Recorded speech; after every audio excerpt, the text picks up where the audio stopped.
ရန်ကုန် focus ပဲချမ်းသာကျောင်းကိုကျွန်တော်ရောက်သွားတဲ့အချိန်မှာတကယ်တော့ကျောင်းစည်းကမ်းအရာထုတ်မယ်ဆိုရင်ကျွန်တော်ကစောစောစီးစီးကျောင်းထွက်သွားရမယ်သူထဲမှာကျွန်တော်ပါ။ဘာကြောင့်လဲဆိုတော့ချမ်းသာတင်တယ်အနောက်ခန်းမှာကျွန်တော်အမြဲတမ်းအိတ်နေတယ်။ကျောင်းတာဝန်ခံတယောက်အနေနဲ့ဘလို့မှစားနိုင်မှာမဟုတ်ဘူး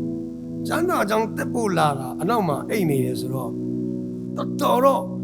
စဉ်းစားခက်မှာပဲ။ပြီးတော့ကျောင်းခန်းထဲမှာဂလန်ကဆန်လုပ်တယ်။ချီးမွမ်းတဲ့သူတွေကိုအနောက်ကနေရှောက်ဆူရှောက်အော်တကယ်တော့အဲ့လိုလူကချောင်းစည်းကမ်းအရာဒီလူဟာချောင်းမှာမရှိသင့်ဘူးဘယ်သူမှလည်းချောင်းခန်းထဲမှာကျွန်တော်ကိုဒီလိုမှုတော်ဆောင်ဖြစ်လာမယ်worship leader တယောက်ဖြစ်လာမယ်ဆိုဘယ်သူမှကျွန်တော်ရဲ့အမျိုးထဲမှာကျွန်တော်ရဲ့အတိုင်းဝိုင်းထဲမှာဘယ်သူမှတယောက်မှမမြင်ခဲ့ဘူးဒါပေမဲ့အင်မတန်ချစ်စရာကောင်းတဲ့ဆရာဆရာမတွေကကျွန်တော်ကိုဖေးမတယ်ဆွဲခေါ်တယ်စိတ်ရှိခြင်းနဲ့သူတို့လမ်းပြ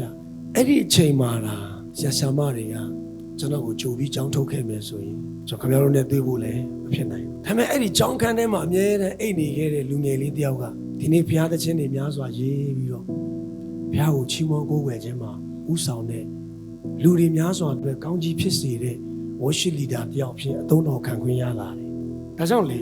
ဘယ်လိုလူတွေအထက်မှာဝိညာဉ်တော်ကလေကြီးစွာလှုပ်လှုပ်လဲလို့ပြောရင်လေ